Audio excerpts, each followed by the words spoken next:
এবার মিয়ানমারে সশস্ত্র যুদ্ধের প্রস্তুতি নিচ্ছে রোহিঙ্গারা। নিজ মাতৃভূমিতে ফিরতে রোহিঙ্গাদের একটি অংশ এমন সিদ্ধান্ত নিয়েছে। ব্রিটিশ সংবাদ মাধ্যম দ্য ইন্ডিপেন্ডেন্ট এক প্রতিবেদনে এই দাবি করেছে।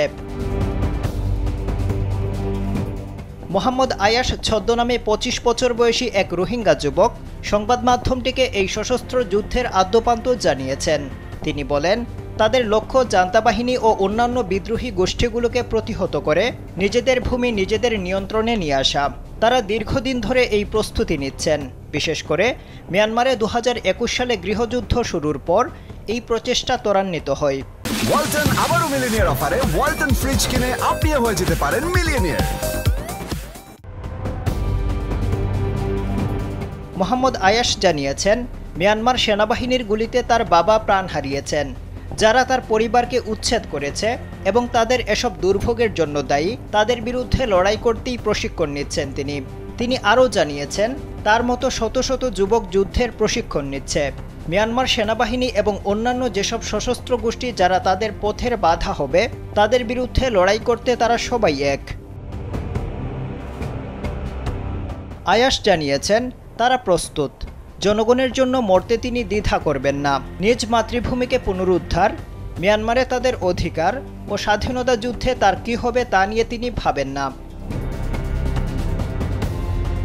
রোহিঙ্গা গোষ্ঠীগুলো জানিয়েছে, তারা গণহত্যার শিকার হয়েছে।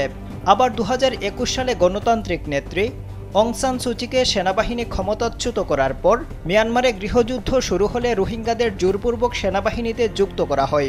একই সঙ্গে বিদ্রোহী গোষ্ঠীগুলোও রোহিঙ্গাদের জোরপূর্বক নিজেদের দলে যুক্ত করেছে। একজন রোহিঙ্গা ইন্ডিপেন্ডেন্টকে জানিয়েছেন, তারা আশা করেছিলেন যদি সুচি মুক্তি পান তাহলে হয়তো পরিস্থিতির পরিবর্তন হবে, তবে তারা আর অপেক্ষা করতে চান না। রোহিঙ্গা যুবক আয়াশ জানিয়েছেন, জঙ্গলে তিনি ৬ মাসের প্রশিক্ষণ নিয়েছেন। তাদের অবস্থান যেন কেউ শনাক্ত করতে না পারে, সেজন্য তারা প্রতিদিনই নিজেদের তাঁবু অন্যত্র সরিয়ে নিতেন। তিনি আরও জানিয়েছেন, তাদের প্রশিক্ষণ দেওয়া হতো মিয়ানমারের গভীর জঙ্গলে, যা তাদের সশস্ত্র আন্দোলনকে গোপন রাখতে সহায়ক হচ্ছে। একই সঙ্গে বর্বর গৃহযুদ্ধ থেকেও তারা কিছুটা মুক্তি পাচ্ছেন। আয়াশ আরও বলেন, ভোরের আলো ফোটার সঙ্গে সঙ্গে তাদের জাগিয়ে তোলা হতো।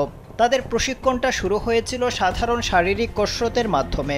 এরপর তাদের বিভিন্ন গ্রুপে ভাগ করে দেওয়া হয়, যাদের কেউ কেউ অস্ত্র ও গুলি নিয়ে প্রশিক্ষণ নিতেন, কাউকে শেখানো হতো মার্শাল আর্ট।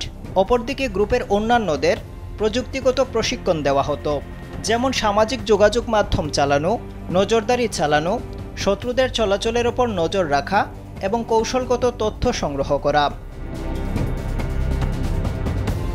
কোন গ্রুপের সঙ্গে আয়াশ প্রশিক্ষণ নিয়েছেন সেটা তিনি প্রকাশ করেননি, তবে তিনি দাবি করেছেন এই গ্রুপে 1000-এর বেশি মানুষ যোগ দিয়েছেন যারা এখন প্রশিক্ষণ নিচ্ছেন। তিনি জানান, প্রত্যেকটি ক্যাম্প থেকেই মিয়ানমারের বিরুদ্ধে সশস্ত্র যুদ্ধের জন্য লোকবল নেওয়া হচ্ছে। আয়াশ ২০১৭ সালে মিয়ানমার থেকে পালিয়ে যান, যখন দেশটির সেনাবাহিনী বৌদ্ধ সশস্ত্র সন্ত্রাসীদের সাথে পুরো রোহিঙ্গা গ্রামে সমন্বিত গণহত্যা শুরু করে, যেখানে নারী পুরুষ শিশু কাউকেই ছাড় দেওয়া হয়নি। মিয়ানমার সেনাবাহিনী ও সশস্ত্র গোষ্ঠীগুলোর মধ্যে গৃহযুদ্ধের ফলে রাখাইনে বসবাসকারী মুসলিম সংখ্যালঘুরা দুই পক্ষের দ্বারাই আক্রান্ত হয়েছে, যা তাদের বাংলাদেশ, মালয়েশিয়া, সিঙ্গাপুর, ভারত এবং শ্রীলঙ্কায় পালাতে বাধ্য করেছে। আবদাল হুসাইন, কালবেলা।